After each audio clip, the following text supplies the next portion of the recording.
All right, I'll call to order the January 8th meeting of the Village of Wesley Chapel. If you will rise and join me for the Pledge of Allegiance. I pledge allegiance to the flag of the United States of America and to the republic for which it stands, one nation, under God, indivisible, with liberty and justice for all. Please remain standing while we return thanks. Lord, thank you for this night. Thank you for the individuals who've come tonight and for those who sit up here and try to do the work of the town. And we ask for your guidance in all that we say and do.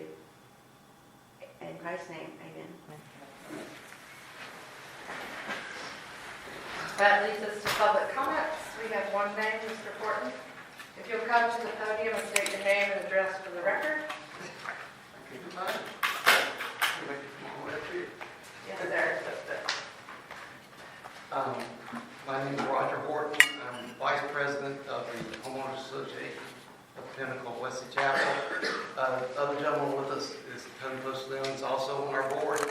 What I'm here to speak about is the release of the bond for the development. We found out about this Thursday evening when the agenda came out. And of course, you're closed on Friday, so we rushed this morning to get up and look and make sure all the documents were in place.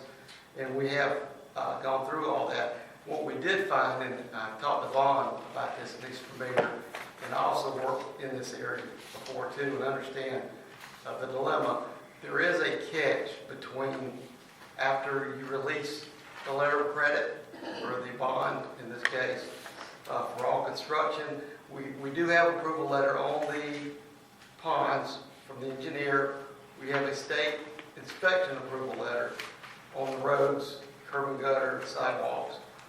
The problem is after you release the money, the road has to be petitioned by someone, and that would be the developer. Once you release the money, there is no one to make them do this.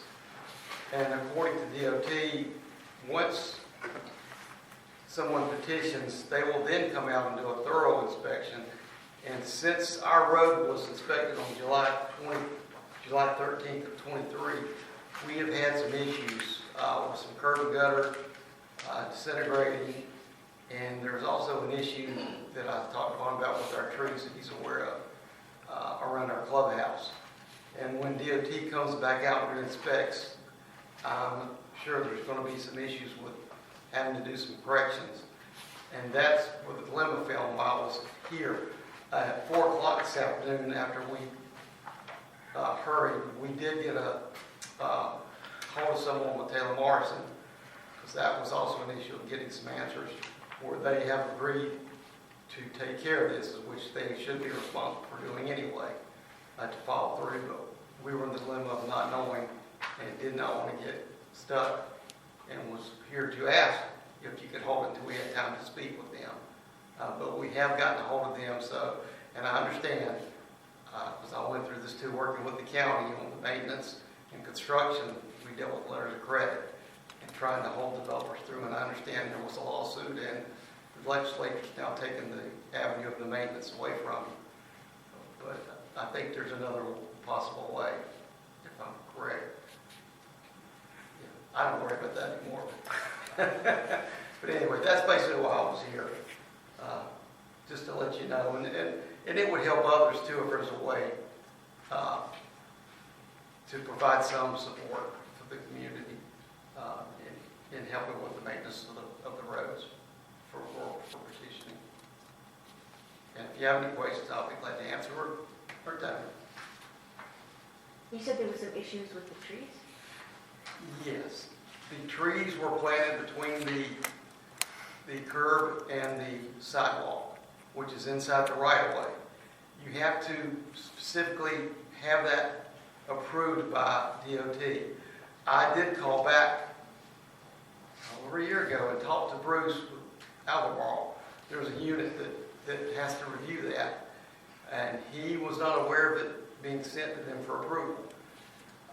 So when they come out and inspect, once it's been petitioned to take over, they will come out and re-inspect, and that's when as Dennis explained to me with DOT, that did the inspection, that they will possibly make sure there is a approval for those trees. And if there's not, they may have to be removed, and I was talking about, I went through that before, where a whole subdivision had to have trees removed because they didn't get approval. And we just did not want that to happen. And we advised Taylor Marshall you're going to have that issue, but they didn't seem to want us. And that was over a year ago. But that's all, man. The bond release is Item 6 on the agenda. Yeah, right. And like I said, we were just concerned because we could not get a hold of anyone to find this out, and our president did get a hold of the person. I hoped they would be here and would answer, but they didn't. And I understand you've got your approval letter, which you've got to go under, but like I said, you may want to pursue an avenue from when the next person comes in that would possibly help them, where we used to hold like a 10 or 15, 20% based on the total amount for maintenance on the developer, and we would release all the money and just hold that. But you can't do that anymore. But maybe there's another way around it. And it would be good. It'd make us feel a lot better, other than having to rely on the developer to do the right thing. And hopefully they will. Thank you, Mr. Hunt. Okay. Thank you. All right. Anybody else want to speak? Okay. That leads us to the additions, deletions, and adoption of the ordinance. Does anybody have anything to add, subtract? We should approve the agenda as stated. Second. All in favor? Unanimous. And then that brings us to the consent agenda. Yeah, I think we gotta discuss this disposal of this coffee pot and understand really what happened That's so bad. there. Motion to, accept the consent agenda. Do I have a second? Second. All in favor? You want a discussion? If there needs to be, No. She All in favor? I Unanimous. burned, We told you it was not gonna go. Yeah, that's gonna harm you for life. it was brand new, it was in the prime of its life. And it killed it. I killed it. Hey, at least it burned out the hole. Thank goodness. Thank goodness. Because everybody would have been driving over the fire hose.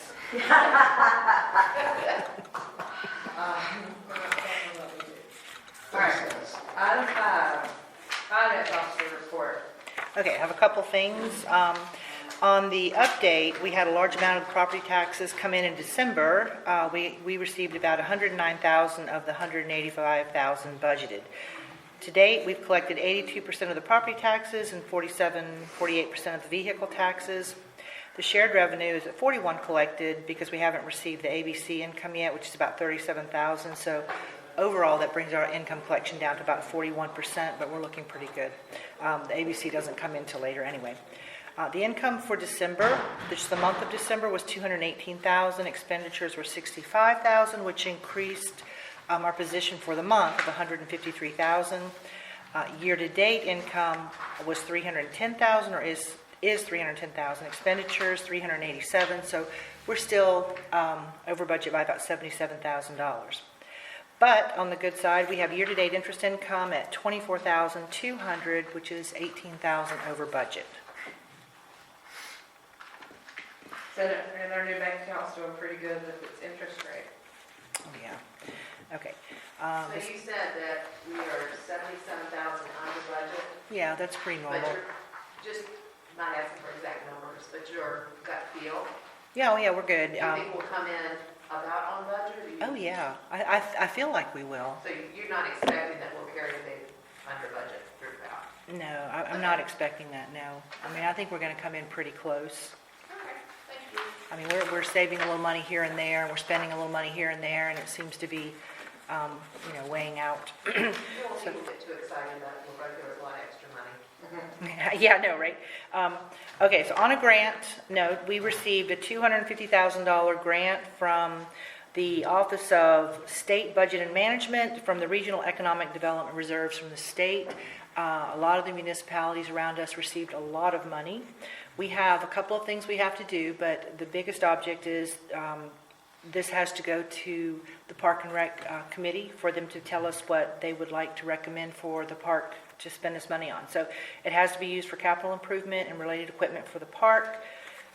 Any questions on that one? Can it be used on, can we go backwards and use it like on the tractor purchase?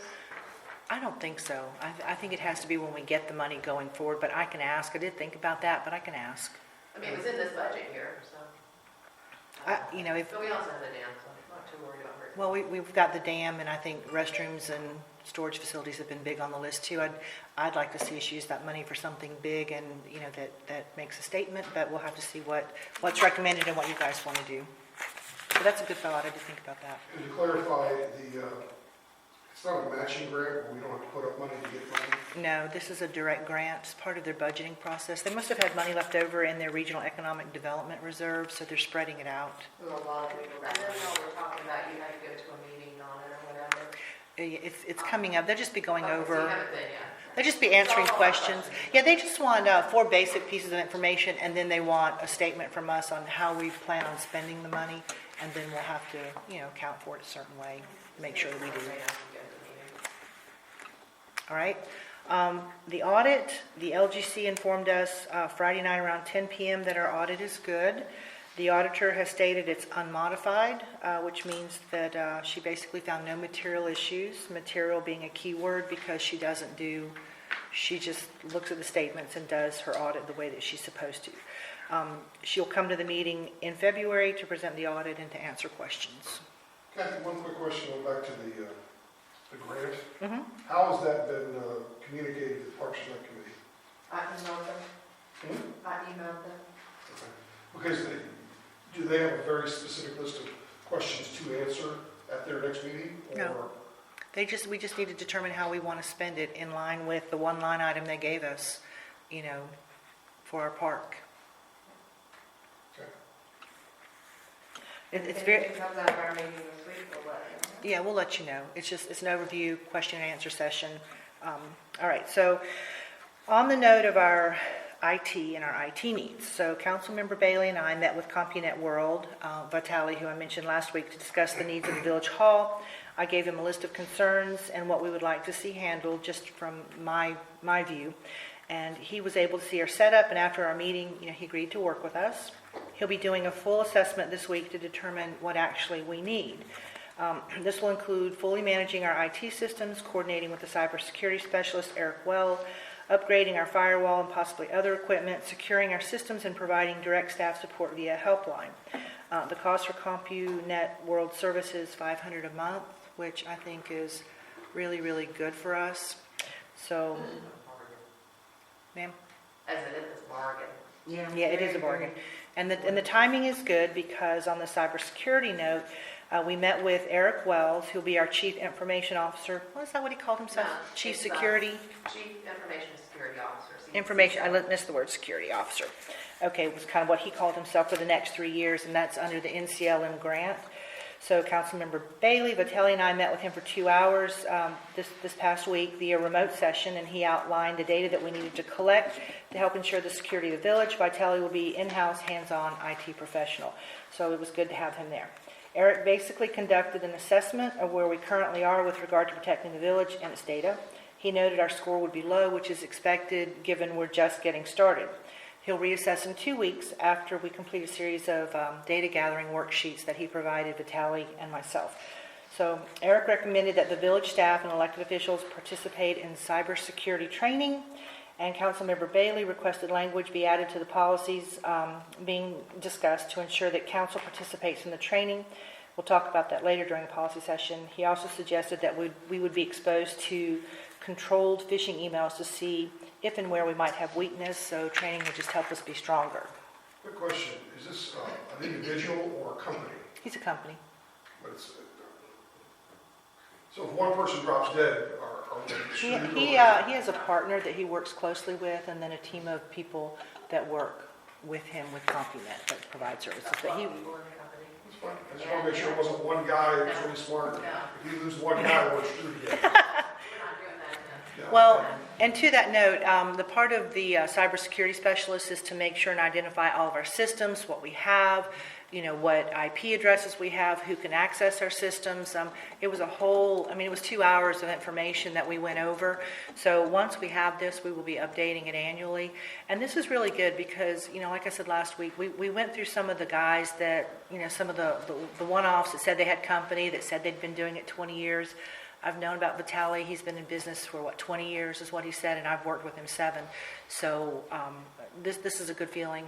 Do you have anything to add, Councilmember? Yeah, Bailey? I'll say this is exactly what I've been asking for about 4 years, to assess and understand end to end. And so the fact that we have someone acting as our CISO to help hold us accountable for all the things we do is terrific, because it's going to help us make sure we get the right policies and procedures in place. And having Vitaly doing that full end-to-end management and oversight is really going to be good for us. It's going to make things much easier for staff. We'll maybe come into the century for our technology. So I think it's really good. A couple of things stood out from the comments that Eric made. Vitaly suggested something, and he didn't necessarily just say, yeah, that's great. Sometimes he did, sometimes he didn't. So I think that conversation is going to be really good for us and to help us get to the right place. I think out of it, after thinking about it and all, he said that we have an obligation. So if there's a data breach and we knew there was a weakness, we did nothing about it, we're liable. And if we chose not to do something or didn't, so we've had a problem in the past of being irresponsible not to do something going forward. And in light of us doing policies and all the things, I thought of that. I think we need a separate IT policy once we get the whole controls figured out and everything else. So we have a policy that supports each of those controls. Okay, I'll make a note. Okay, one last question. I'll let you make your notes there first. Okay, go ahead. Is this company bonded and insured? I don't know, but I'm sure they are. I can ask. Please. Vitaly's company, CompuNet, Yeah. they also support Weddington, Stallings, Indian Trail, Fairview. And, Weddington. It's a Lake standard question, bonded and Oh, it is. insured. But I'm saying, just from a confidence perspective, it helped me to know they were already working with these other towns to understand the type of things we have. That's all the reason I added that. I'll ask him. And then on the note on the lawn care services, Green Space is doing a good job, and John says that any little thing that is missed, that they're very, very responsive, and he's very happy. So for 3 months, the village has saved $15,120. Green Space for 3 months is costing around $6,300. So the $8,800 we've saved, and you guys have approved John to have $4,200 of mulch. So I released him to go ahead and get that. And that's all I have. Any questions for Kathy? Yeah, so this guy's Eric, he's gonna be looking at not just the cyber stuff, but is he gonna be looking at what we need, like? Eric is just cybersecurity. Vitaly will be our IT. We did talk a little bit about recording meetings and some other equipment, but I think there'll be some good things to come with him. If we do install or have new equipment put in, they do the IT end of it. They don't install the computers, the TVs, or the screens or whatever, but they do work hand in hand to make sure that it connects with us, that we can use it, that it's part of our... So he's not coming in and looking at all of our situation and say, okay, this is what you need this, and you need that, and he's just looking at cybersecurity. Trust me, we talked about that. We talk about everything. And there are two people. There's a cybersecurity guy. Right. That's Eric. That's Eric. And then Vitaly is CompuNet. He's Tally? Vitaly. Vitaly. Okay. The thing about it is his company is going to do the full end-to-end management. So he doesn't do projectors, for example, but he may have recommendations for us. He may share with us. He may help us, in our selection. But then once we get it, we say now it's going to be connected to the network. He would do all that from that perspective. Does that make sense? Yeah. And he'll be able to help. Yeah, he'll recommend assistance to us. Yeah, because look, I'm really hoping that we'll have somebody come in and say, look at our whole situation and say, this is what I recommend you need. You Yes. need this. He will that on a technology basis, like what do you need for your firewall, what do you need for VPN, what do you need for password management, what do you need for other access controls, all of that into technology. Non-network specific technology, they don't necessarily do. Although he did help the town of Weddington maybe set up a live stream on the Chief. Yeah. So there's things he has knowledge about and willing to help us with, but not within his remit of the full end-to-end management that we've asked for. I think it's going to be a long-term partnership with him. I think he's going to be with us for a very long time. And we did talk about it, because I'm exactly right where you're at. Yeah. We did talk about that. So I think after he gets through and does our assessment and all, we will have an opportunity to raise that with him and move forward, especially to get something before the budget next year. Yeah, I'm not necessarily looking at I'm not talking about really the live streaming and all that. I'm That not was really, just one example.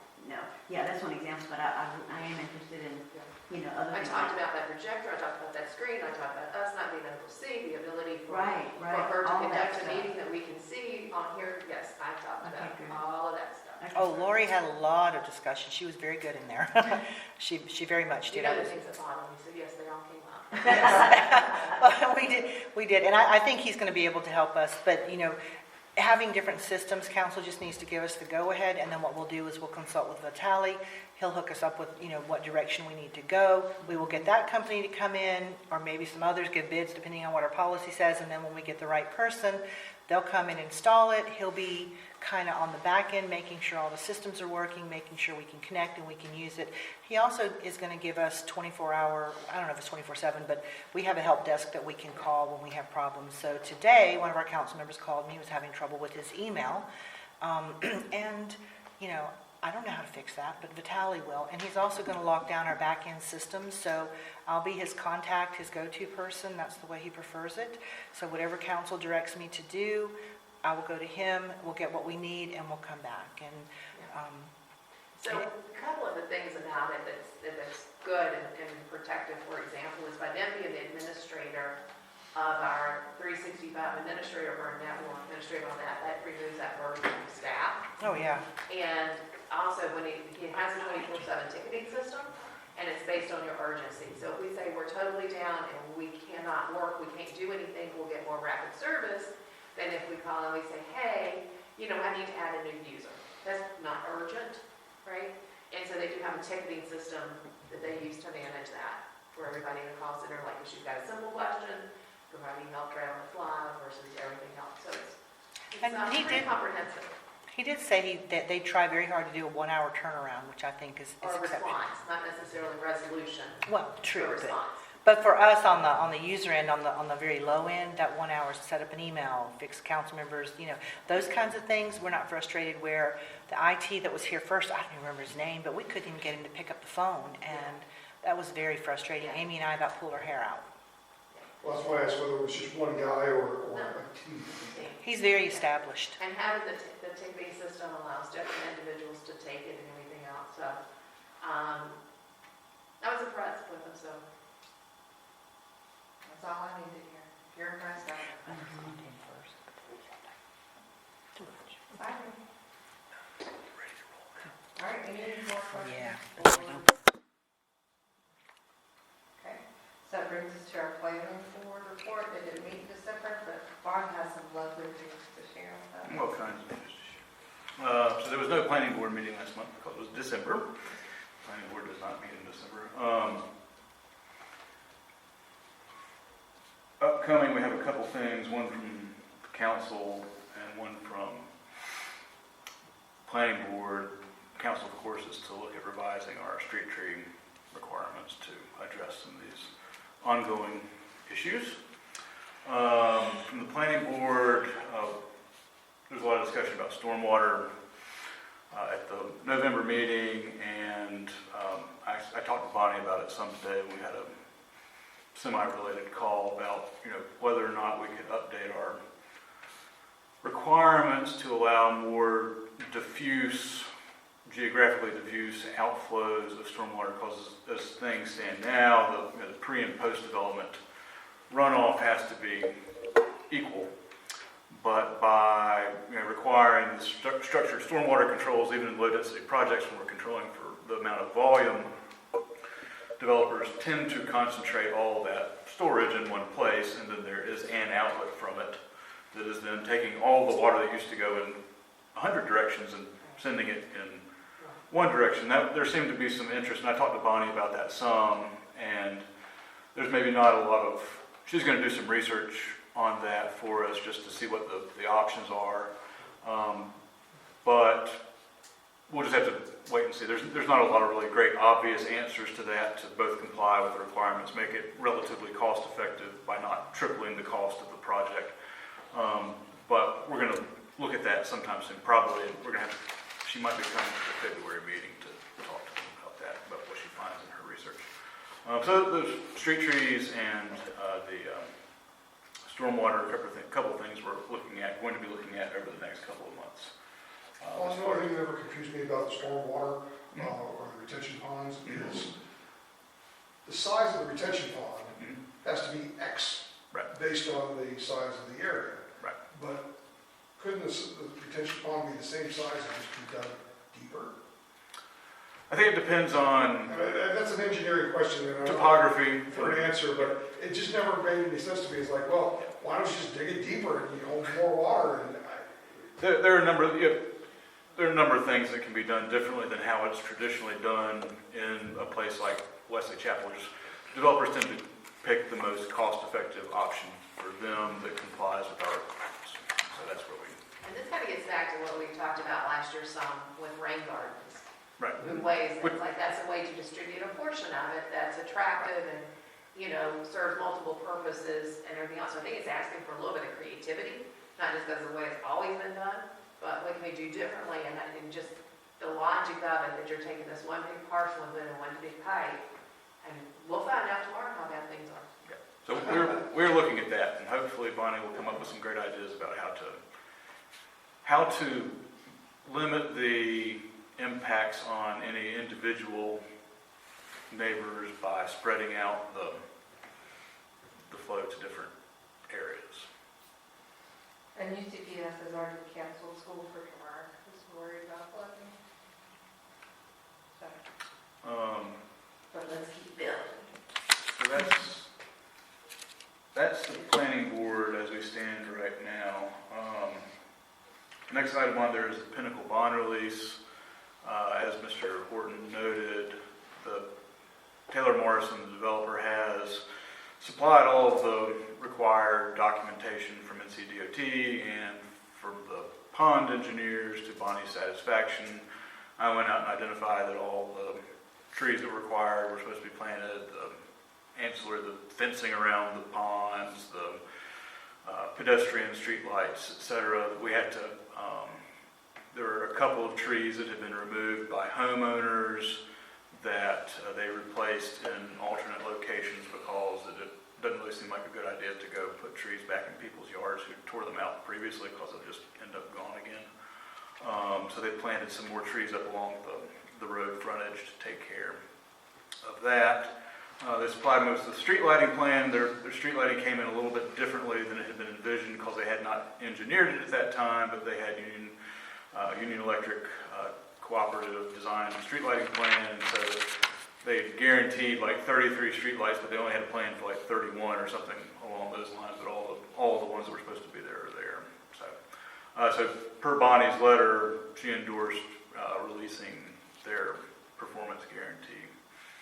And to Mr. Horton's point, and I think he acknowledged it, the village is in a little bit of a tricky position because the developer calls NCDOT, hey, we're done with the streets, come take a look, and they're done. The guy goes out there and says, yep, they're streets, they're here.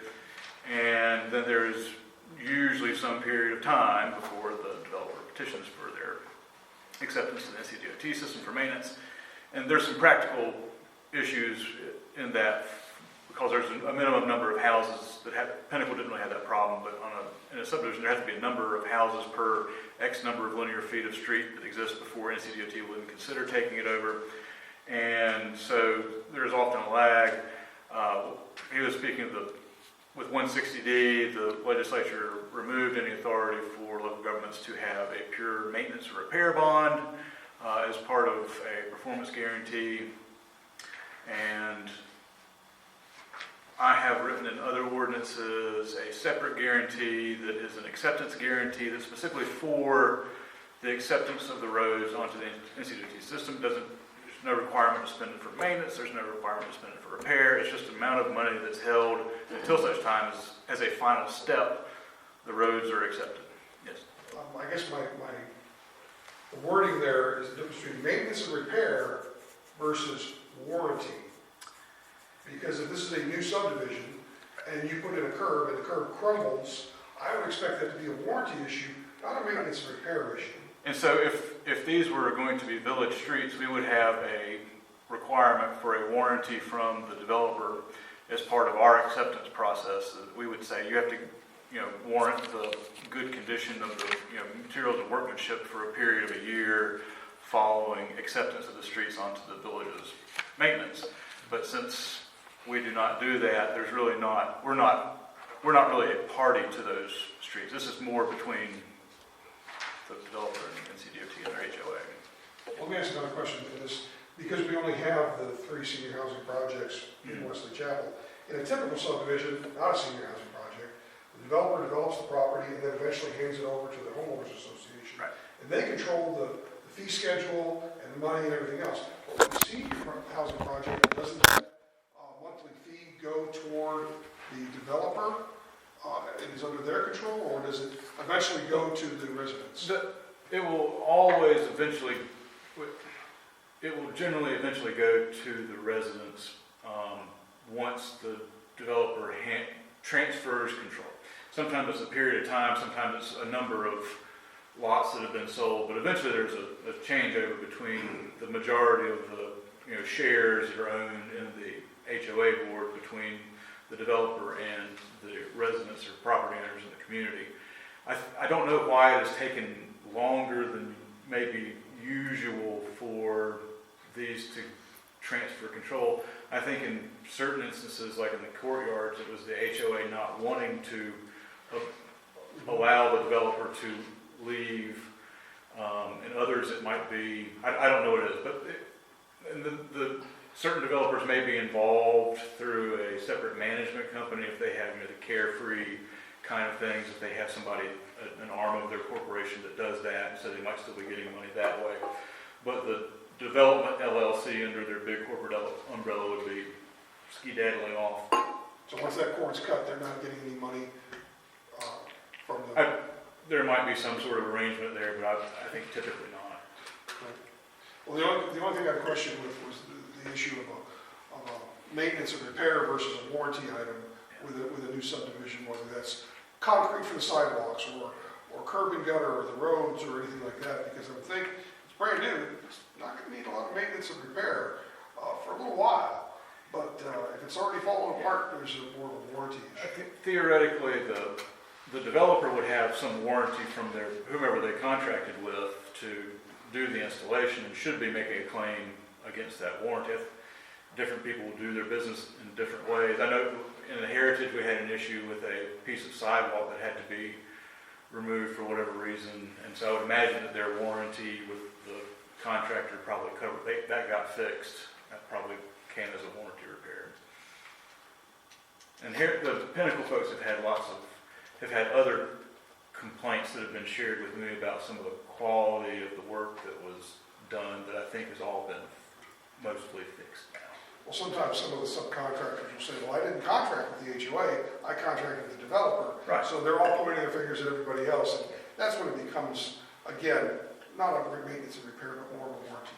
So in light of that, I think I am going to, and George might have an opinion on this, is talk to the planning board about whether or not it would be appropriate to explore the idea of having an acceptance guarantee in addition to the other guarantees. And that could, one of the things that we don't really hear about a lot is like acceptance of the water and sewer infrastructure by Union County.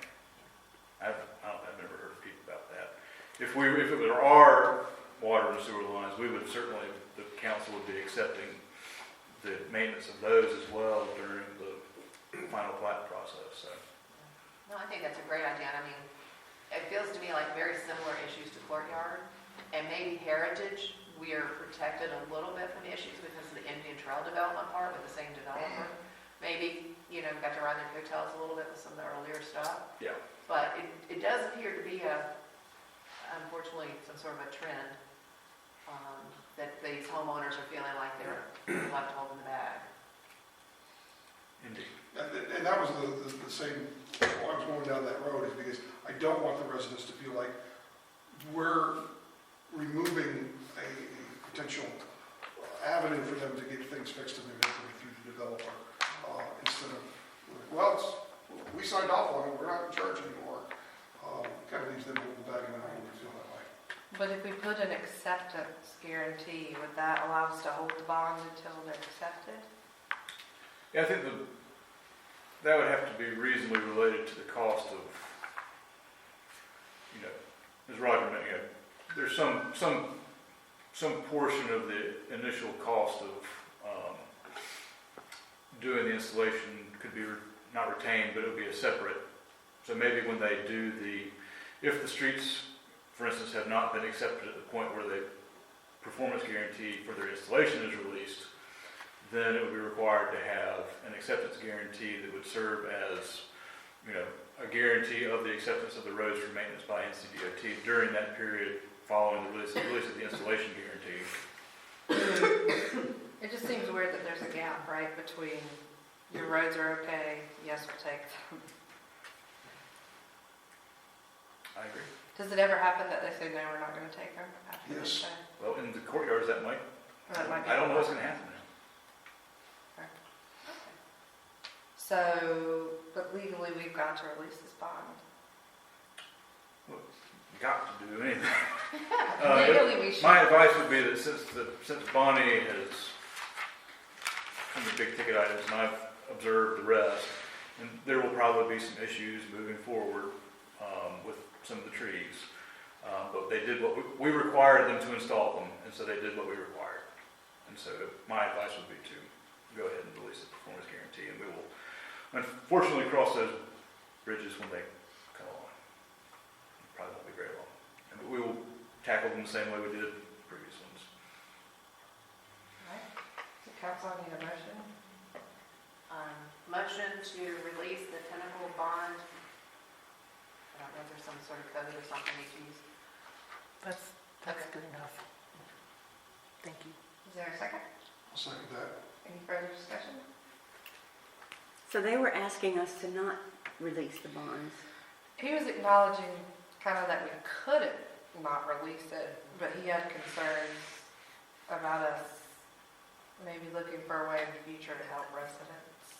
Yeah, that was my takeaway, but his big thing was, we understand we might be stuck, but can you fix it for the next people? Okay. Which is a very different approach than Courtyard. So we will work on that because that is a gap in our ordinance right now. And we will see if we can do something about it. I can't guarantee that we can. Okay, so we have a motion and a second. All in favor? Unanimous? And then, do you want to talk to the next one, Bob, or you want me to? There is a motion required on the next one too, I didn't put it on. Yes, it's a resolution, so it'd be approved. Several, maybe before Christmas, Bjorn emailed me. He had talked to me about this project before. I think there was some question about sewer stuff earlier. This has kind of been floating around for a while now. They've moved to the point, this is the proposed conditional rezoning that would lead to the subdivision land called Dixon Farm, 300 some odd, 371 units maybe. Just east of town on Highway 84, they've a little bit over 2.17 dwelling units per acre gross. The Union County Comprehensive Plan Future Land Use Map designates this area for residential development at a density of 2 dwelling units per acre. The Village of Wesley Chapel's Future Land Use Plan and the Comprehensive Plan designates it as residential growth area, a gross density of 1 dwelling unit per acre. There's certainly some concerns about impacts of this from a stormwater perspective and a traffic perspective. Bjorn's supposition was that this proposal might have been what led to some current delay in the 84 Wesley Chapel Road intersection improvement roundabout. He at one point thought that had been cured by them designating this as either age-restricted or age-targeted housing. I don't know a whole lot about that, other than the NCDOT division report for this project still states that the 84 and Wesley Chapel Road project is not feasible in its previously proposed form due to quote-unquote adjacent development. I edited a resolution at the mayor's request for the village to express its desire for the county commissioners to not approve the proposed conditional rezoning. I guess you have a copy of that. I'd be able to answer any questions about it. I cited in there the main things that I saw was potential issues in there. I'm not sure if there's anything else anybody's concerned about, it can be added. I don't remember seeing exactly where this is located. Side Creek Landing. Right beside Creek Landing, across from Weddington Point, at the airport. No, on the other side. Yeah, of the just- roundabout. East of here on the south side of the road, Yeah, okay. big piece of farmland. What So piece of right north farmland? of that, Molly Branch Creek, which is a flooding Potter and. Yeah, but that's where I was trying to get at. It's in one of the flat sections and everything. Yeah, right. Okay. Anything else? So we need a motion to approve the resolution to send to the county. Make a motion that we pass a resolution opposing the proposed Dixon Farm zoning map amendment. Do you have a second? Any further discussion? Yeah, the basic discussion is, what is council's, feeling of the new makeup of the county commissioners? Is it going to be a positive relationship with the municipalities, or are we pushing? Are we stirring the pot?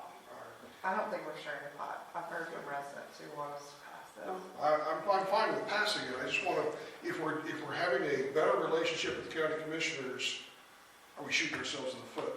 If the new makeup of the county commissioners is something that needs to be straightened out, and their residents are asking us to do it, I think we'll see when they vote on things that they're putting their Yeah, and you money know where what? their mouth is. I don't care.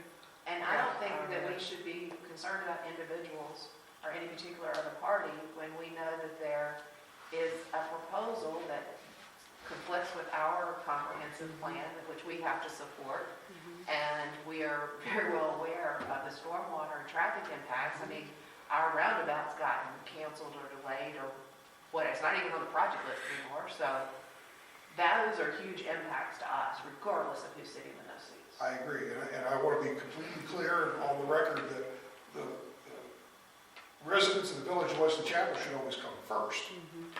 And the impact on the roads and the impact on the water and sewer, the impact, our residents should come first, but I don't want to create any ill will for the county commissioners. They are, let me say, I forget what they quoted us at. We are rigid. Okay, So I don't really give a flying, you know what? so we're not exasperating the situation. I don't really care. Okay. I think it's irrelevant. The county reached out to us, to the village of West Chapel and to the city of Monroe for comments on this, and so Lisa did not provide any back from the city of Monroe, but this would not come out of the blue to at least the planning department. So when you say they reached out, like Lee from the planning and zoning department? Yeah, Bjorn. Bjorn, okay. And I would imagine Lee's direction. Okay. And I think after sitting in on our comp plan process, Bjorn came away with appreciation for, because originally the county was like, you can't stop development, it's coming. And then Bjorn kind of changed it to, oh, you can put your foot down because people want to live here. And the village's position on that piece of property would not be for it not to develop. It would just be for it to develop differently. our future land use map shows that being developed for residential purposes. And so we would, if they approached us, we would, show them the path forward with the Village of Wesley Chapel, if that were a more And at conducive. this point, it would almost be irresponsible of the Board of Commissioners to approve it, given the state of the traffic and stormwater issues that we're having. Right. I agree with you 100%, Warren, but at the same time, they have gone against, in the past, they've gone against residents, municipalities, their own planning board, their own staff members, their own public works department, and done it anyway. So But to go from R40 to R4 is ridiculous. I agree wholeheartedly. I mean, ridiculous. So we have a motion and a second. All in favor? Okay.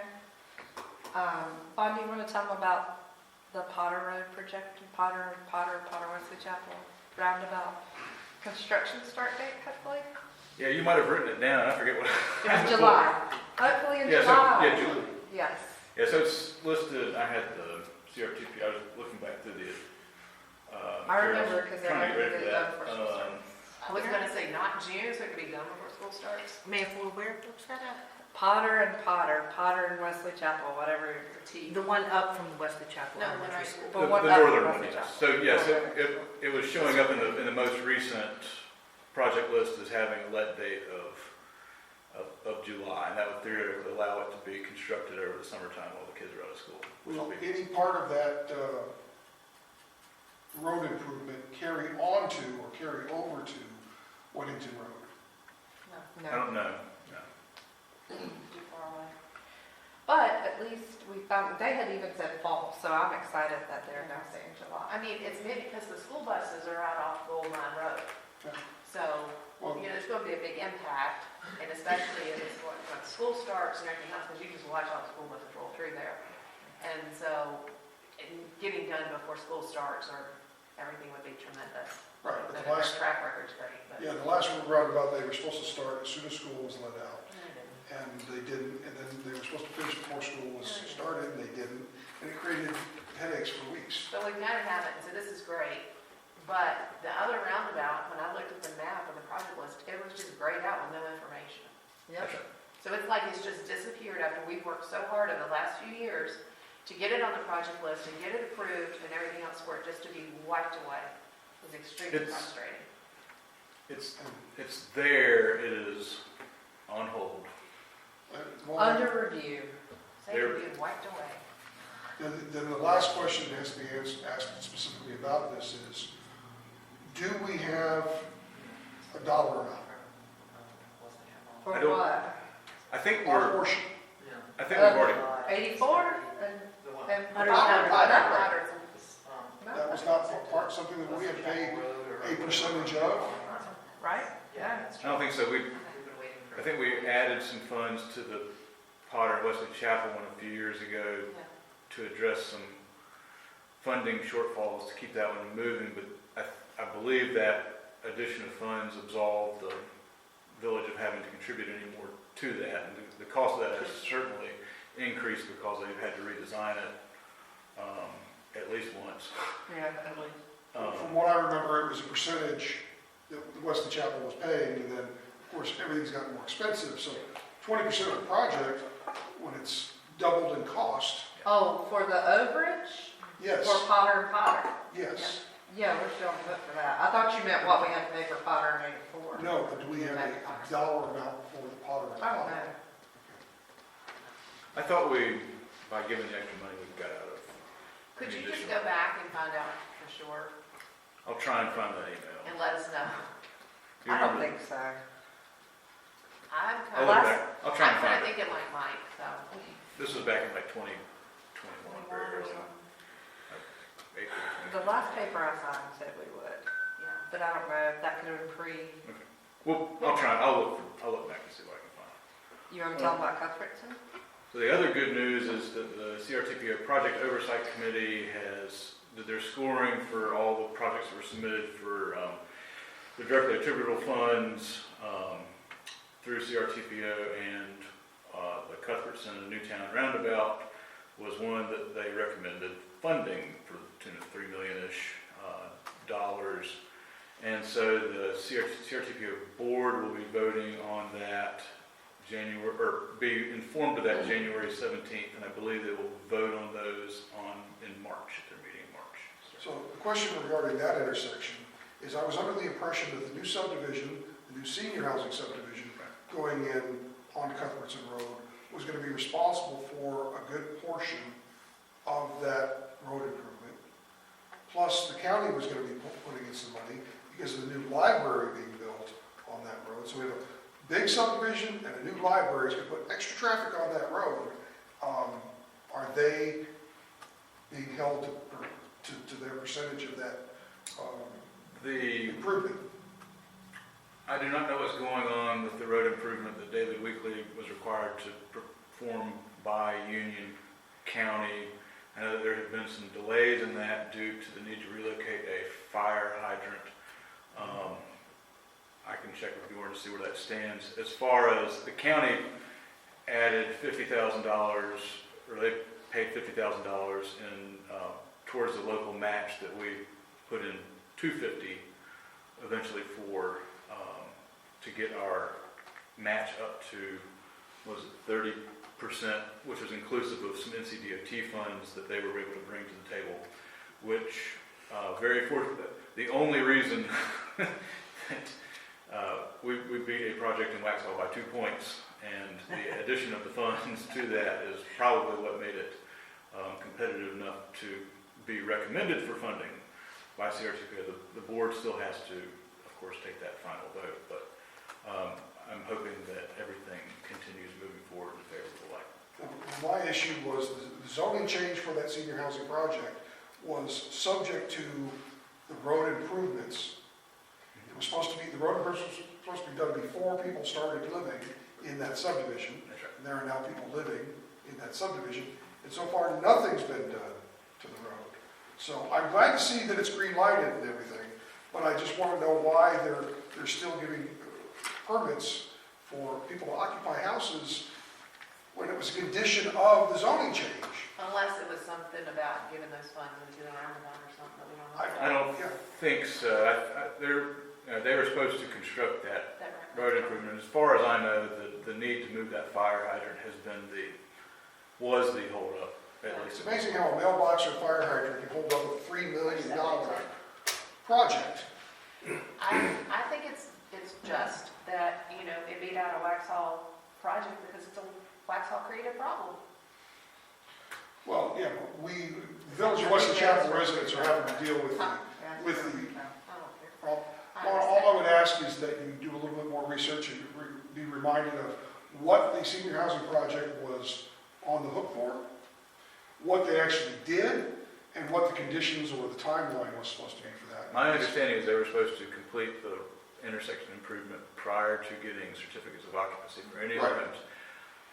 If there are people living there now, intersection improvement has not been completed yet, then Where's the consequence? Yeah, or are they just off the hook because we're putting in a roundabout? No, because the roundabout's still like 3 to 5 oh years yes, off. at least 3 years. So that subdivision is going to be finished a lot sooner than 3 to 5 years from now. And they've already got people getting certificates of occupancy. I will communicate the council's displeasure to the Union County Planning Department and see if they can provide it. Tell them the rigid council. Yes. We rigidly object and would like to see some, Rigidly object to people not. Dear Lee, as you might know, our council is very rigid. Right.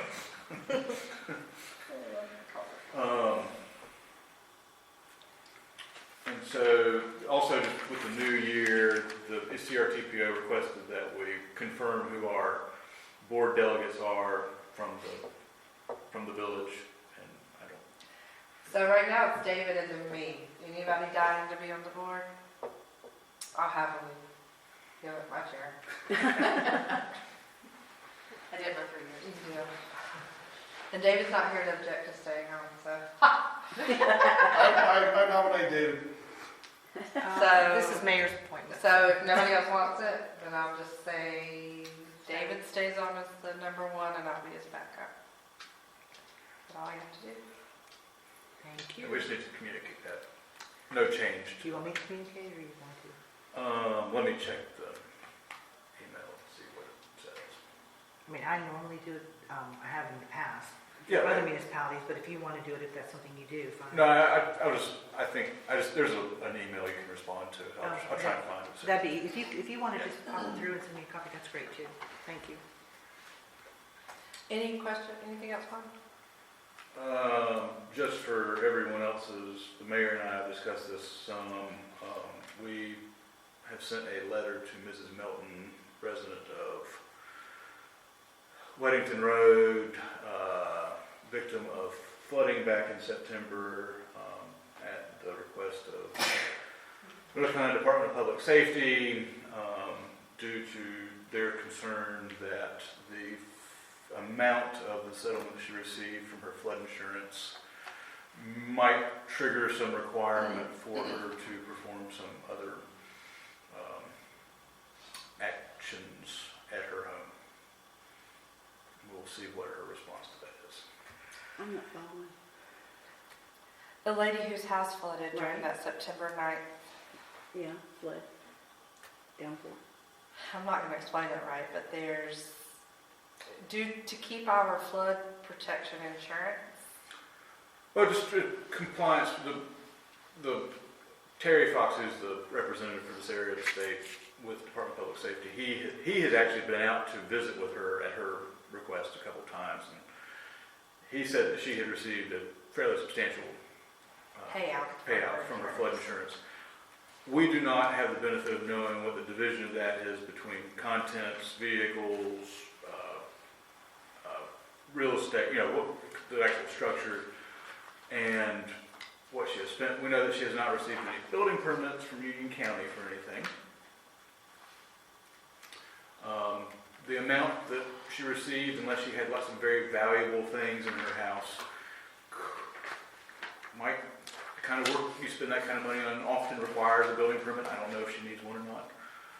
And so the state made us aware of what that amount of the settlement was and asked that we communicate with her to see if she needed to perform some additional actions to maintain compliance with. Wasn't her house destroyed, basically? the bottom floor. She has an office too in the back of her house. So, I mean, there's, homes now are what, $800,000? I mean, mostly the average in my neighborhood anyway. So, I mean, I don't know how much she got, but My follow-up question with all this is, has there been any changes in the area to the stormwater map and what's considered a flood zone versus, what's the other terminology? Well, she's in the flood zone. Since she built her house, yes, there have been changes. She was not in a flood hazard area when she and her husband built the house. It has since Become. Yes. Okay. this is you build a house at the bottom of a hill that always floods. But I think the requirement to do the upgrades is very similar, like if you end up doing something to your electrical system, that there's a point where it's like, now you have to come up to code. So it's probably of that, and if we don't know, maybe she had So I requested a a number. $800,000 part. Who knows what she lost, and so I asked her for an itemized, what did the claims adjuster value everything at? What'd you get? What's the division between this, that, and the other? A range of documents from her. So I gave her my opinion of her, because it's based on assessed tax. I gave her my opinion of what the tax value of her home was based on the current appraisal as well as the state's annual sales assessment ratio report from last year. We don't have one from this year yet. Well, I guess my question is, if she got money from insurance, are we going to allow her to now build back in a flood zone? Apparently she has been a building. She has been repairing prior to actually getting the claim checked. There's an orange barrier all the way around her house. My question is this, if I bought some land and there was a third of an acre that was in the floodplains, and I came here to get a permit from you, you'd say, okay, but you can't build in that area. Well, you have to comply with the flood damage prevention regulations, which means for a residential structure, essentially that you have to elevate it 2 feet above the base flood elevation. And so the state of North Carolina, originally they said, when I talked to them, they said, well, maybe we can buy her out. They said they're not interested in doing that. She probably would not have been interested in leaving. And they also said that maybe we have some money to help her improve the floodworthiness of her home. So that was going to be my follow-up question. I don't mind her building back as long as we're building back to the point where it won't be an issue again in the future. She doesn't want that, we don't want that, the insurance company doesn't want that. No, that's right. But that affects what's considered quote-unquote floodplain. Yeah, and so Terry has also talked with NCDOT, he's talked with Union County about the adjacent subdivision, where there's some concerns about the silt pond apparently. It's not a permanent stormwater pond, or it's being in the process of being converted to one, so it might not have been functioning the right way. Talked to NCDOT about clearing out the stream channel through there. I believe some of that's been getting worked on. And again, I made the inquiry to her. The assertion is like, often, the expense of this type of money requires getting a building permit, which would have triggered us doing a review for flood damage prevention. But no, we can walk into her house and see what's going on, but I don't know how popular that would be. Well, again, the main focus, I think, here is, it was a tragedy what happened to her. Yes. I'm glad the insurance company stepped up and gave her money. I just don't want to repeat it. I agree. She doesn't want it to be repeated. We hope. We have. So, I hate to be dense, but I am occasionally. I don't really understand how this impacts Wesley Chapel and why we have a right to say it. We want to know what your insurance company is giving you. We want to know your damages. What right do we have to stick our nose in her business? Deb, I never asked what the dollar amount was, and I really don't care. I just want to make sure that we're not dealing with this again in 10 or 15 or 20 years from now. But I mean, it's still, I just don't follow. Because we're able to, because the reason we have to do that is because other people in Wesley Chapel are able to get flood insurance. If we don't do this, then FEMA, the state will tell FEMA to decertify the Village of Wesley Chapel, and anybody with any pre-existing homes like hers that was not in a floodplain that now is, that has flood insurance, would not be able to have flood insurance anymore. Okay. That's Thank why you. and That so explains. our obligation is to everyone else, not just her, to help people get protection if they want it, or are required to have it through a mortgage or something from a flood insurance company. And so those policies, the subsidized, you can get market rate policies without the FEMA designation, but they'll be, I don't know, probably 10 times more expensive, which wouldn't be pretty for a lot of people. And so we have to handle this right so FEMA doesn't get mad and take away our certification. And so when the state has a conference call with you the day before you leave for Christmas, They're serious. That's important. they really want you to send a letter. So we have sent the letter, and we'll see how she responds and move on from there. Okay. But just in case you get an angry phone call, we waited until after the holidays were over. Happy New Year. Yeah, I've done that before. So different subject. I don't know how many of you regularly ride by Centralia Tree. Yes. What did I say? Centralia. Yeah. You made it Spanish. Oh, sorry. I don't know speak Spanish. Anyway, I don't know how many of you ride by that, but it appears to me that there's been a substantial growth of that business. That the amount of timber that is stored, cut timber that is stored at the facility, the amount of heavy-duty Caterpillar type equipment that's at the site, the fact they've now planted some screening evergreens along the road. You can see a lot more now when the leaves are off the trees, but once spring comes, your vision, but if you really need to drive down in both directions.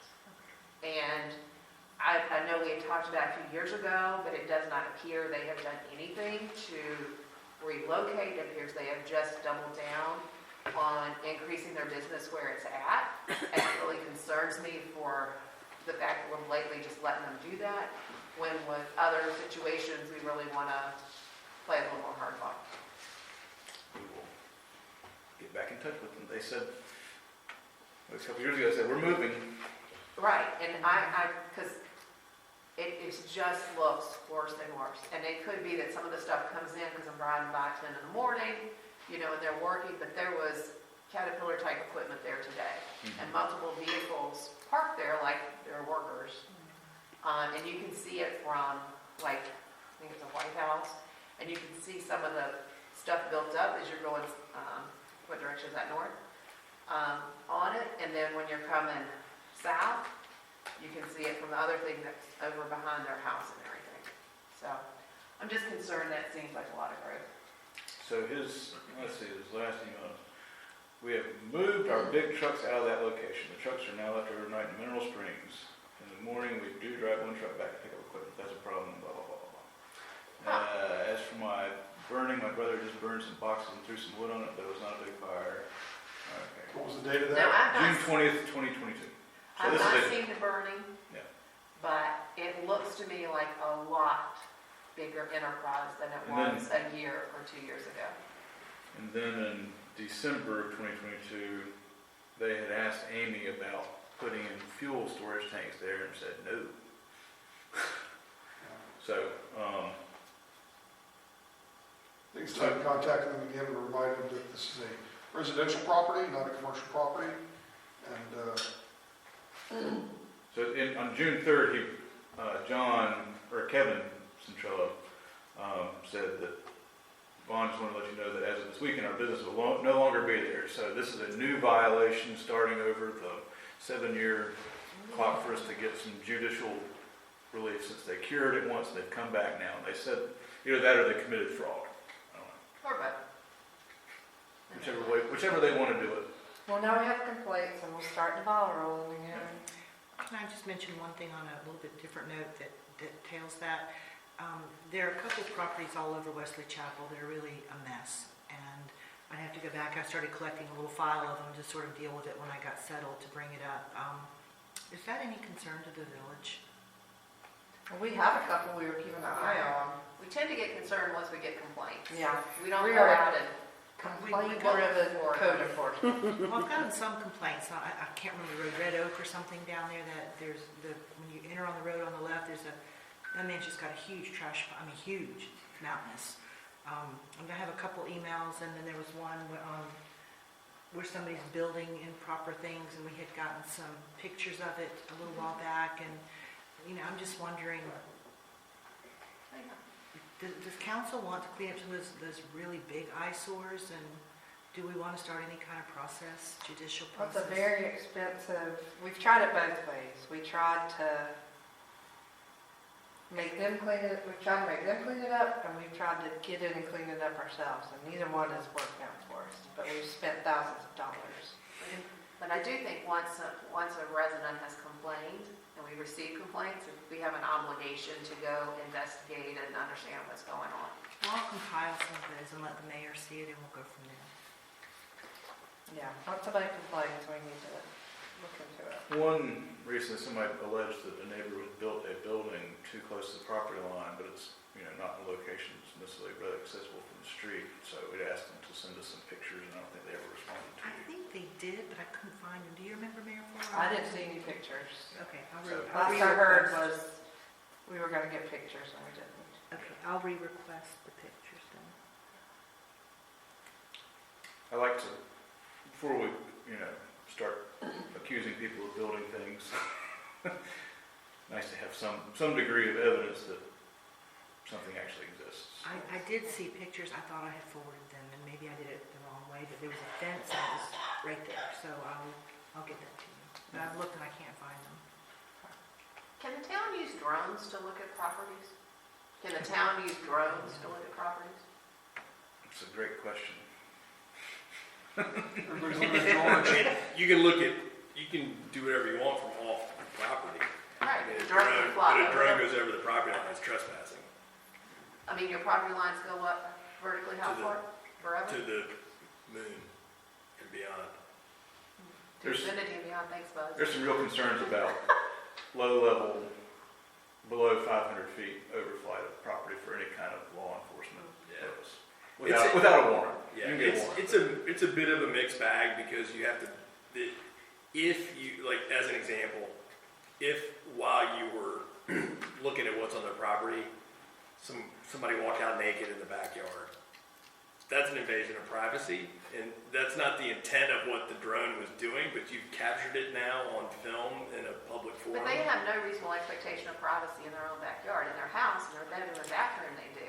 Well, Because you can I'm have not sure that's, security cameras. I don't know that's right. I mean, if there's a fence, for example, Yeah. a From privacy what I've fence, I read think, of security cameras, if you got a security camera in your house and it just happens to overlook, that's a there's little no different, that's a little different than expectation flying a drone up to a point. I'm just saying it's very similar in my mind, Yeah. check a picture of it. So that's a long, it's a long way of saying, shockingly, there's a gray area with that because it's relatively new technology and nobody knows. So could you, I mean, like, for example, realtors use those drones Yeah. all the time, Yeah. right?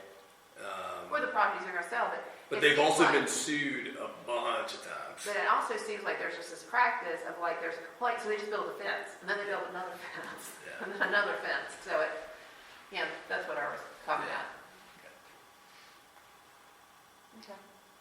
I can see our drone now with our logo on the side. All right. Any further questions for Bob? And then we'll most likely have somebody also assisting me with Wesley Chapel stuff fairly soon. We have a former colleague that took time off to start her family about in 2014. We had lunch with her today, so it's been a while, but she wanted to come back, and so we're kind of spinning her back up into some things. So she will be helping with Wesley Chapel, and talked about her coming with me to the planning board meeting to introduce her to them, and I'll probably have her come to the council meeting in February as well to introduce her to you. What's your name? Was that What's your name? Emily Hines? To deal with some of our daily headaches. Hey, we appreciate that. All right, any questions for Bob? Anything else, Bob? That's it. All right, Parks and Rec report. They're not here, so Mike, do you wanna? Well, we didn't do much since the Christmas of Carols with Cocoa, which was a big success.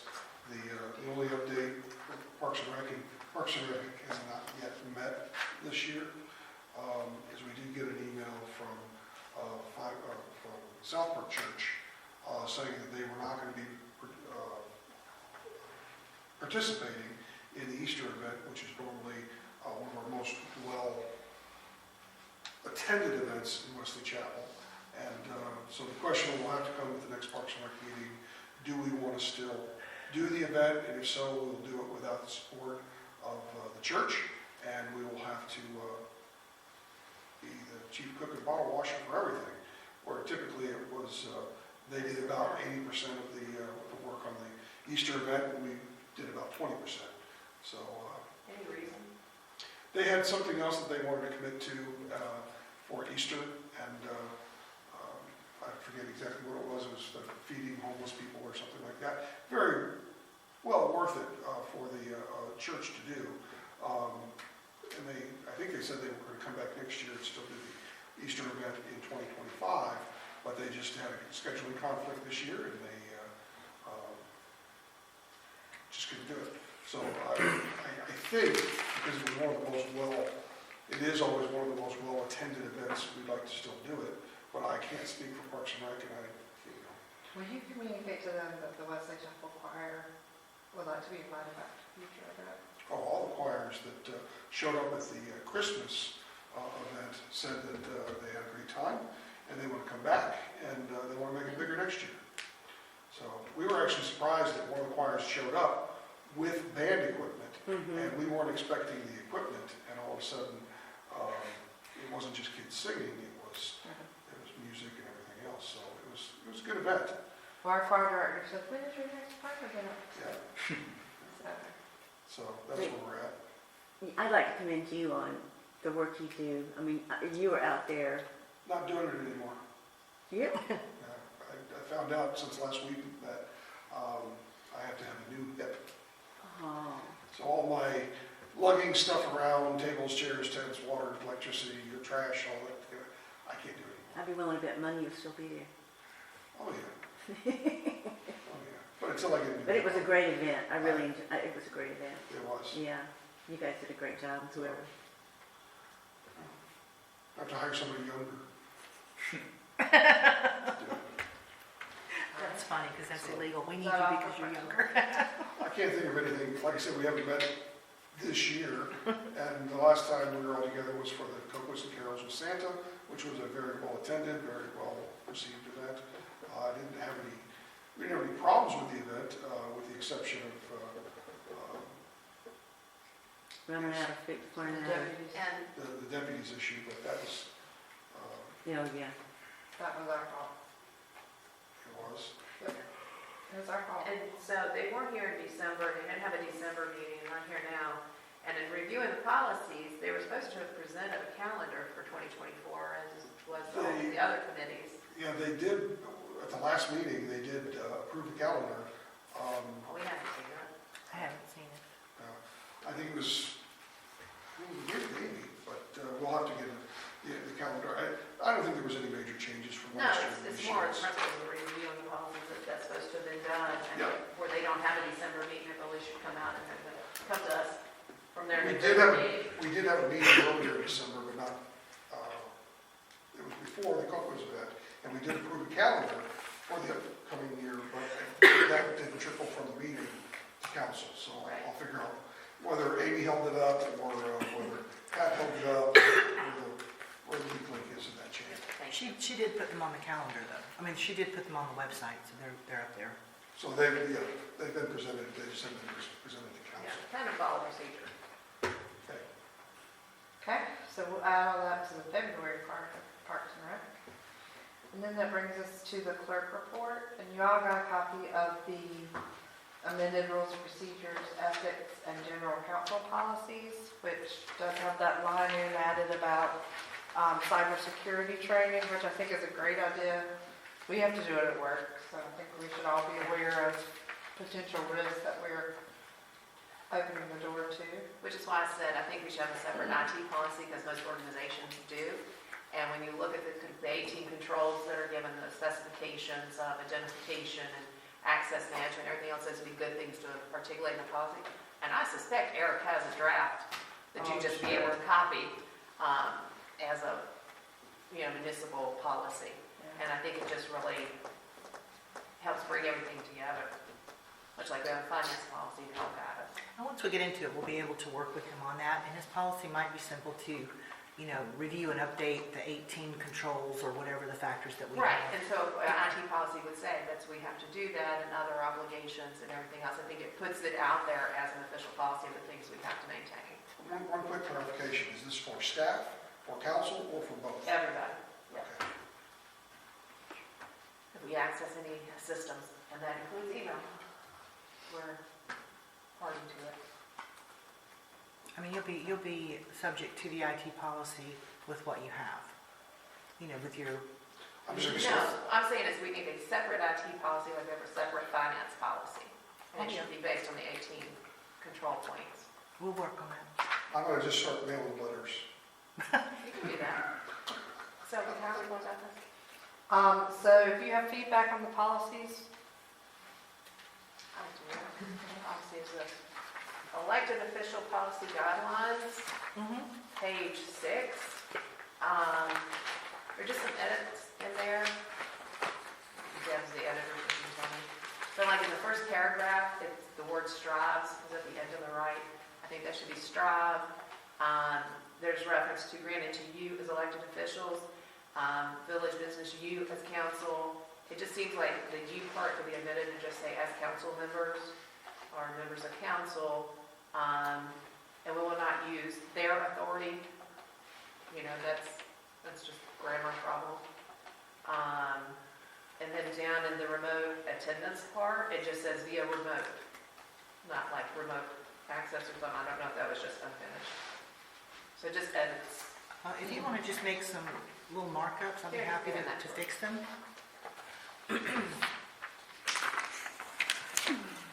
Oh, thank you very much.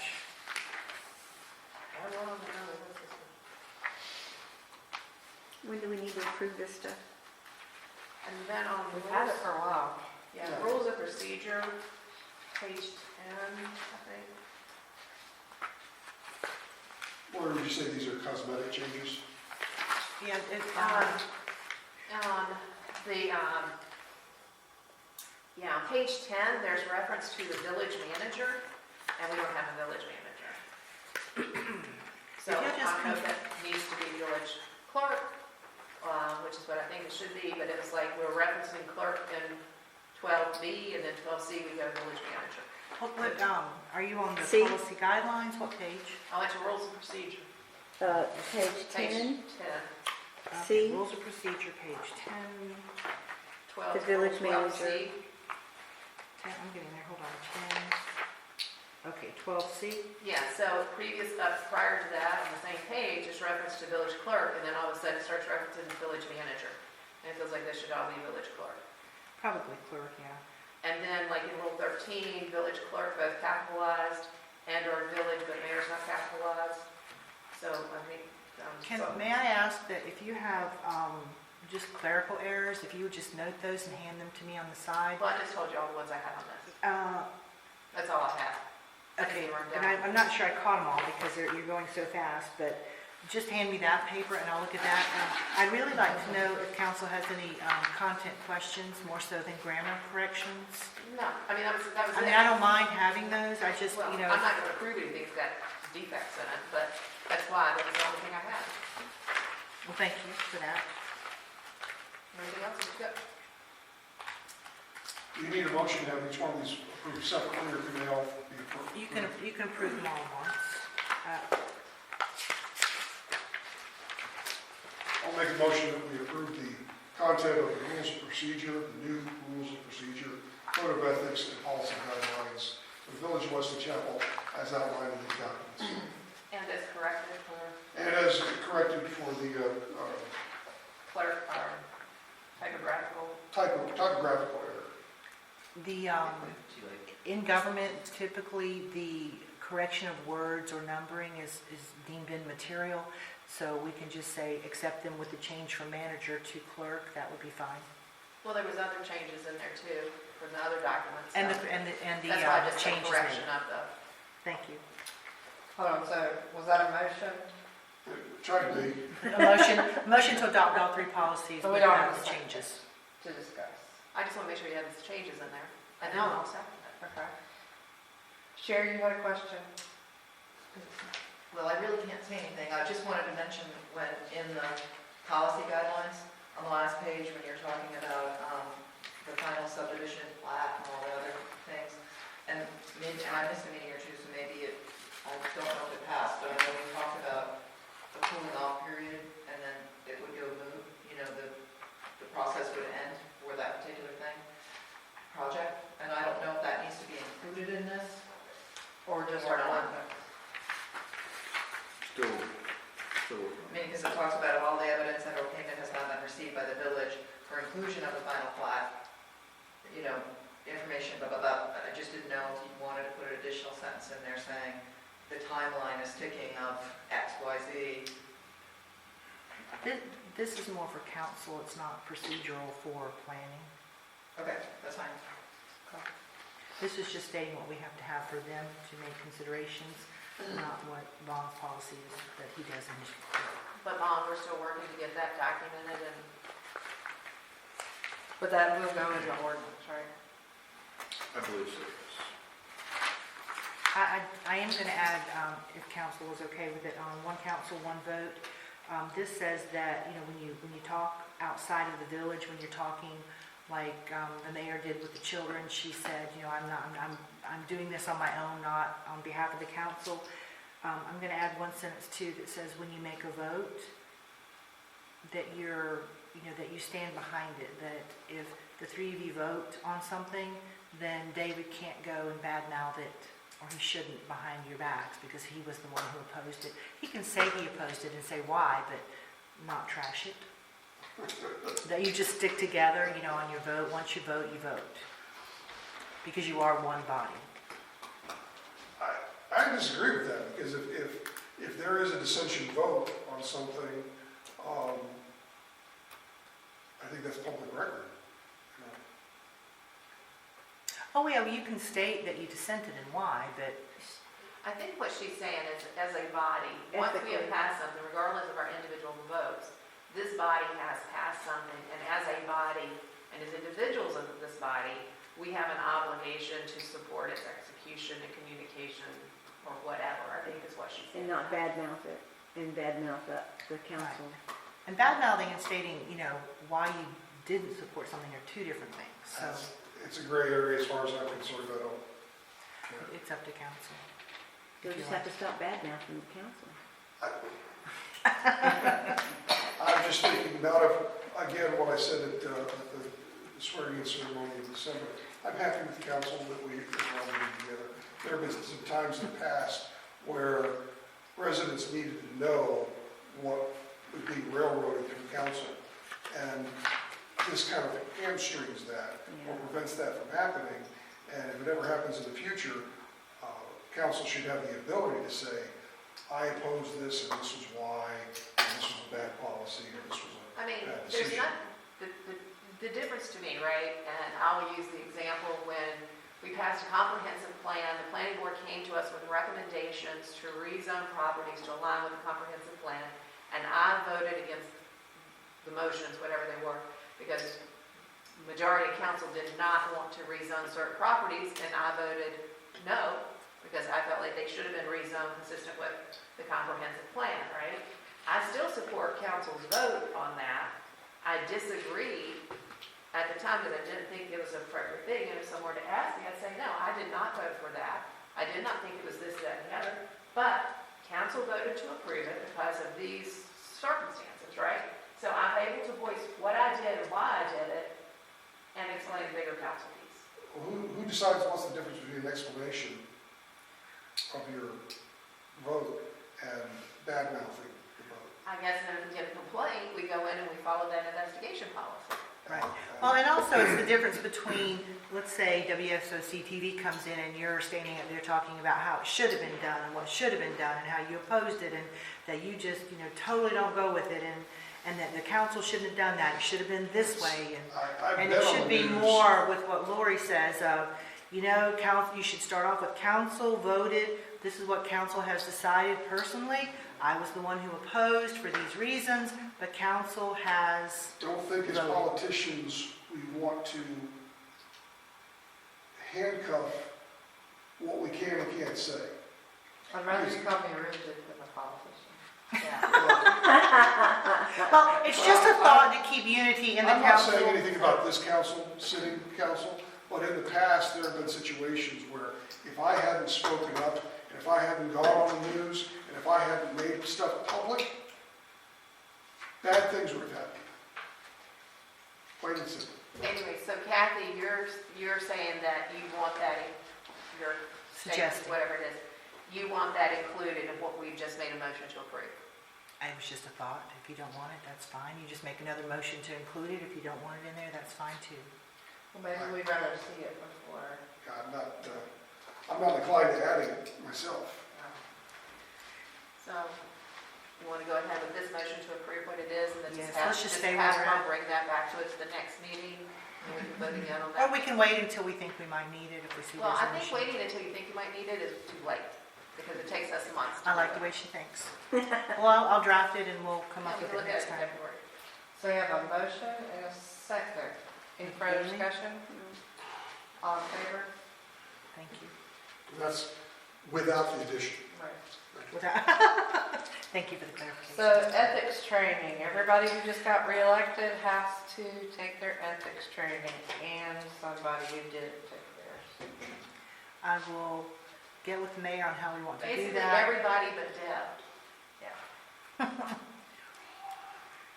Because we can let Kathy, we can let the village pay for it. Yeah, oh, absolutely, the village will pay for it. So is I that- just need to look to see if we can buy one and we can all shared? I think we have to sign up individually and pay for it individually. Also, the elected, you know, they sent out the Essentials of Municipal Government training. Any interest in reattending that? I didn't get it. No, I didn't get a special email about it. It was in one of their update emails. I thought I'd get it personally too. No, because you have to enroll, you have to register. They've got like 3 in-person events and 1 online event. Oh. The in-person events, I would highly recommend that if you haven't been in a while, go. It's great connections and, you know, you may get a lot, you may not, but it's great connections and it's good to get a feel for other people who are in government. It really is a good thing to do. I got laughed at. They said your mill rate is what? They started laughing. Your what? What? The mill rate, our tax rate. Oh, Yeah, Like, yeah, how the hell do they you all run a think we're business? stupid. we're rigid. But when I looked at it, it would require being out of town for 2 days, and I was just like, I doubt that's gonna fit with people's schedules that, you know, are subjected to school schedules and stuff. But there was one that was an online piece, but also depending on, it's not required, just because we've been reelected, I think it's more optional, I was just asking. I did that online, and that's like a I very, mean, I did, my first one was in person. very long time to sit in front of a computer. It's much better if you could go in person. You can get up, walk away. Oh, yeah. I've done lots of those. And they feed you. Hours But and hours. David and I both attended the first one in person. Mike and Brad and I went to mine. So I didn't know, because there is a cost to it. Yeah, it's that COVID came in play. That's why they did theirs online instead of, they canceled it in person, Yeah. made it online. Everybody has to complete their ethics course by November. You have a year to do it, but Yeah, we'll knock it out. But if you take the Essentials of Government, it's included in that. Yes, it is, thank you. Okay. That brings us to WIMA. The next meeting is in Marvin, and we have invited the new mayor of Waxhaw and the new county commissioner to join us, so we shall see. But that's all, because we didn't meet in December. Are they coming kicking and screaming, or did they volunteer to That, come? Waxaw Mayor, I thought he He's was fine. impressive. Yeah, I liked him. Do you see Waxhaw's mayor joining UMA on a regular basis? I don't know. Ron would occasionally come. I think he will. I think his approach would be very different from Ron's approach. Yeah. No fist fighting at WIMA. Pretty much.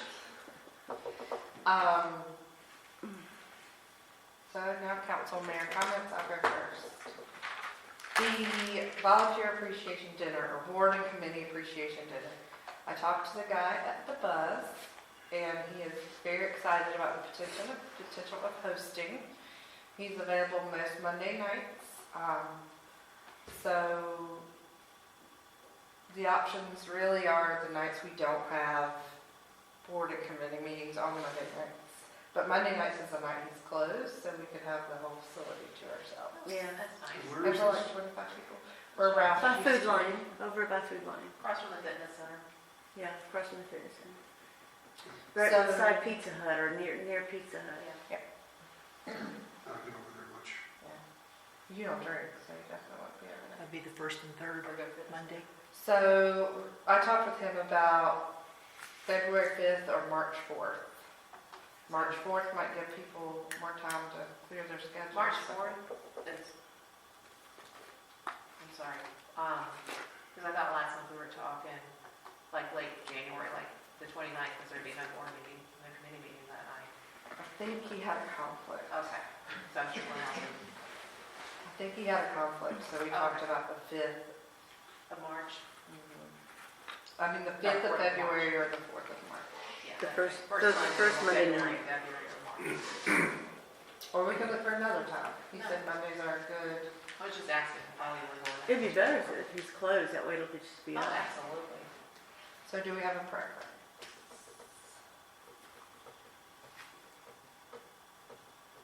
The 5th is Constitution Day.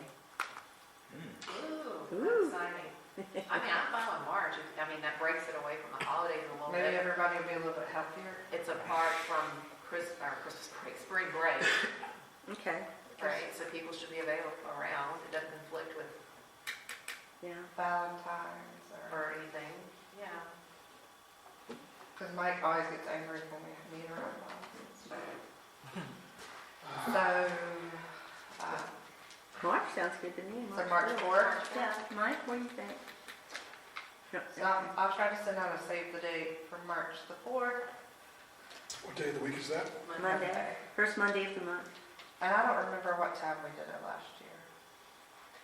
I think we had talked about something like, the last time we were talking, I think we were talking about something like maybe 6-ish. Yeah, I that think it also depends on, how big, is it a real meal or is it, It could be, snacks, just a tiny.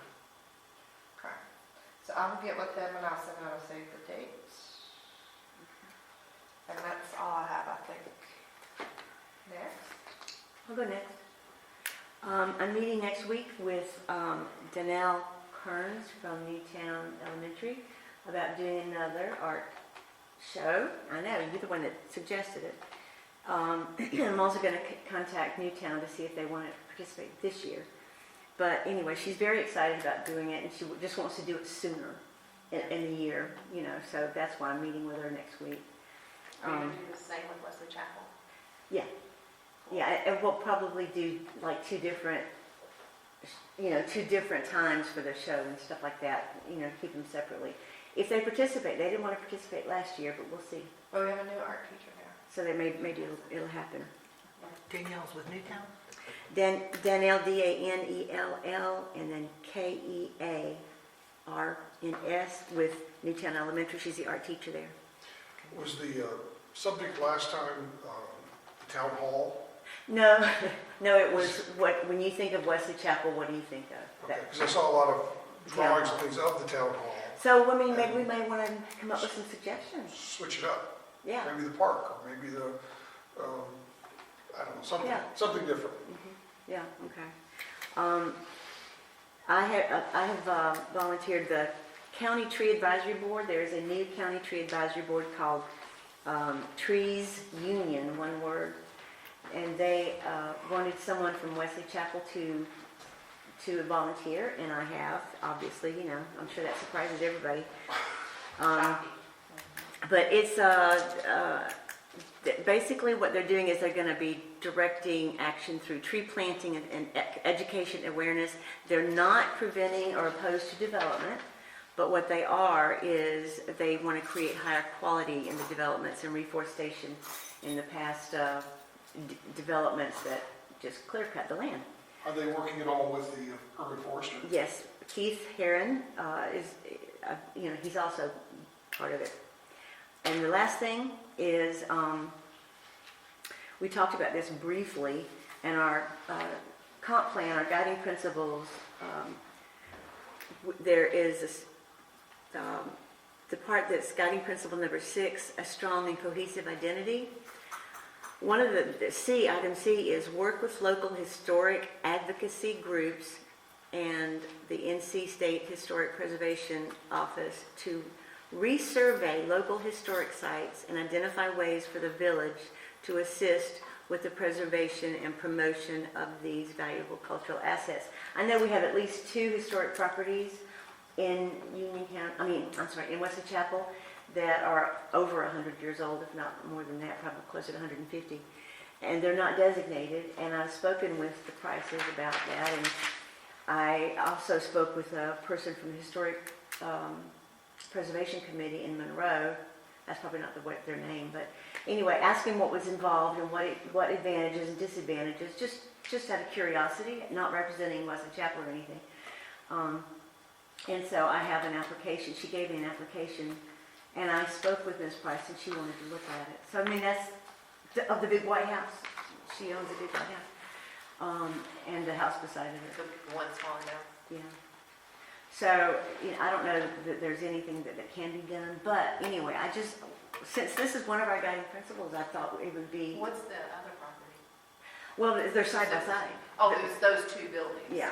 The Okay. big White House is the more recent, the really newer good. one, and the first one they had, it was a little white one to Yeah. the left of No, it. I thought you were talking about in like 2 different places. No, well, it's 2 different properties, but I don't know if we have others. We might. I know we used to have the old post office that was when Wesley Chapel actually had a post office, we had the building that was down there, you know, on Potter and Newtown, but Would the graveyard be considered one? Would the graveyard be considered one? it was Newtown and, is it Newtown and Potter or Newtown and? No, she's asking if the graveyard, Yeah. would which be is considered closer to- a- Oh, I'm sorry, I didn't understand what you were saying. Yeah, that's a perfect. Well, I mean, we Possibility. have multiple cemeteries in the Yeah. town, Fowler, and, that one, and many of them started a long time ago, I'm guessing. the one at Champion Forest that David's Yeah. asking about, upkeep of. Yeah, I mean, so there's a lot of opportunities for us to, Yeah, that'd be great to understand what the requirements are and to publicize that, so people can raise their hand for stuff we don't even know about. yeah. Cool, okay, that's it. Next. Go ahead, Mark. I'll go. In the past, and I know we had a problem with COVID, and I know we had a problem with a bunch of scheduling things, we were having a annual retreat in the years past, and one year we said, well, with COVID, we're just not doing it, and then one year we said, well, we just did a public survey of residents, so we don't need to do it. Is there any interest in doing some kind of a retreat or an advance this year where we want to get input, more input from residents? Well, we can talk With- about maybe next time we did it, doing it local, like either have a food truck here and we give everybody hot dogs, or do something in the park, like where we get, and the park, we get a lot of people who aren't Wesley Chapel, so maybe doing something local. And we've done them here before. We had we had one we did at the firehouse, and we invited people. We had one where we did it here, and we had a moderator, which in the past has been either Bill Dustin or Robin was a mediator one year before she worked with us. But we also have coming up with the Park and Rec Master Plan, a survey that needs to be done for that. So I don't care if it's a survey or an annual retreat that we used to have, as long as we've opened up the doors to allow the residents of Wesley Chapel to give hopefully input or feedback directly to council.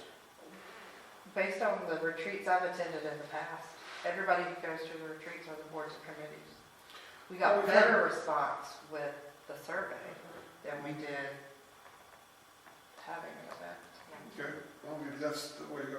I just want to make sure that in the new calendar year, we provide some avenue for residents to give feedback to council.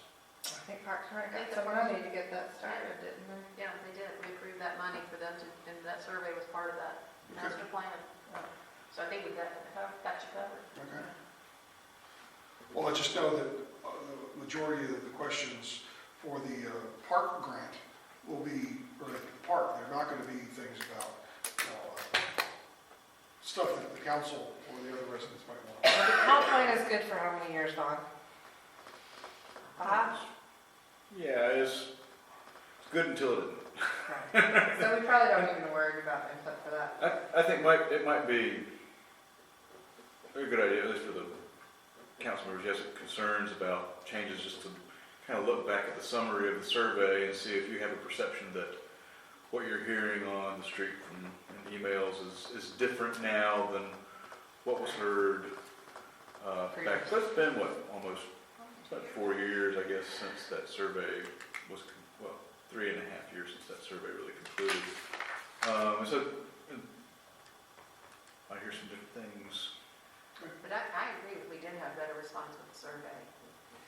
But I like Mike's idea. I mean, even if it's just a council and planning board retreat or just a council retreat, I mean, there's councils and boards, they benefit from going and gathering together and having some sort of input, like brainstorming and, what do we want to do? How do we want to, I mean, we've Even done if a lot it of, was a joint council meeting between planning board and council, we've done that. we've done that in the past. Yeah, I mean, I think it's just a good idea to kind of,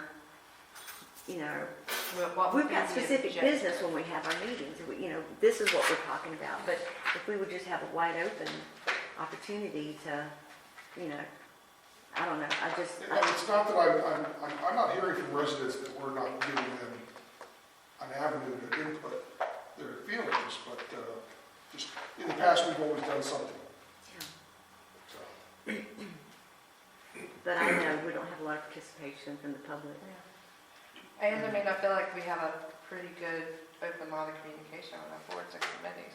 So do we need to add another meeting to the schedule? Well, I'm just thinking of, thinking of the future, the planning of, I don't know, of just what we, or maybe an educational opportunity, have somebody come speak about government issues. Yeah, no, that's, That we could go to, maybe somebody from, And in the past, we've actually had county level meetings where you and I have gone to meetings at the Ag Center where it was all the municipalities got together with the county commissioners, and we all said we all had 5 minutes to say something about our municipality. We're not doing that anymore. Because the county carried. that's right. Well, The one maybe thing I that's will say- something that through WUMA, we can have again. Yeah, we have asked for that, Yeah, so. I think that was beneficial. Yeah. It may not have been beneficial to the municipalities as much, but I think it opened the eyes of some of the county commissioners as to what the cause and effect was with some of their decisions. So, share. I know that, like, you did the coffee with the mayor, and I don't know if it was well attended, but there By was. just one neighborhood, over and over. Very supportive of the mayor, but I know that there were a couple people, two, I think, that I recall, that were very engaged in that. So whether it was people from your neighborhood or the random person that maybe attended the meeting, I was quite surprised in a positive way that they were very touched and very involved in your coffee with the mayor. So. It just got to be a coffee with the courtyards. But I've agreed to do it again when I'm asked to. Well, I don't know, it doesn't have to be the same format specifically with the mayor, but maybe the council, and it's a way then to invite the Second planning Monday of board, every you month. knock out 2 things at once with the So- planning board coming or something, I don't know. instead of restricting people to 2 minutes at the podium at the beginning of every council meeting, have a more informal back and forth with residents. So, Well, we it's just something to throw out there. I know it's the first meeting of 2024, but I'd like to see us do. Maybe we could do a rotating schedule and 2 council members come at like 6 before a meeting. Have coffee in the lobby and whoever shows up, there'd be a little, That sounds like a plan. because we're already here. And then maybe they'd want to stay for our fun, exciting meeting. I don't drink coffee. Yeah, we can't do coffee because nobody drinks the coffee because it's too late. Maybe Liquor with the cocoa. mayor, Hot not chocolate.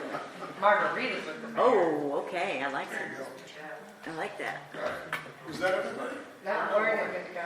No, I just wanted to say that I felt like that we're off to a good start for this calendar year in the sense that we're putting dotting some i's and crossing some t's, putting some O's on things.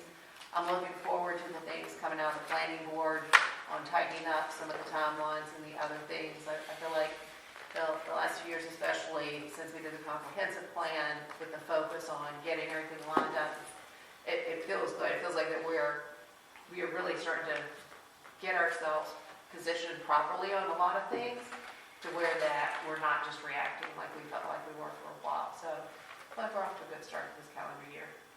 Yeah, we've made a lot of progress. All right, Motion to adjourn? Second. all in favor? All unanimous. Thank you, guys. You see the way you looked at me and I just looked at her? I like it. Yeah. I like it. Yeah. Hey.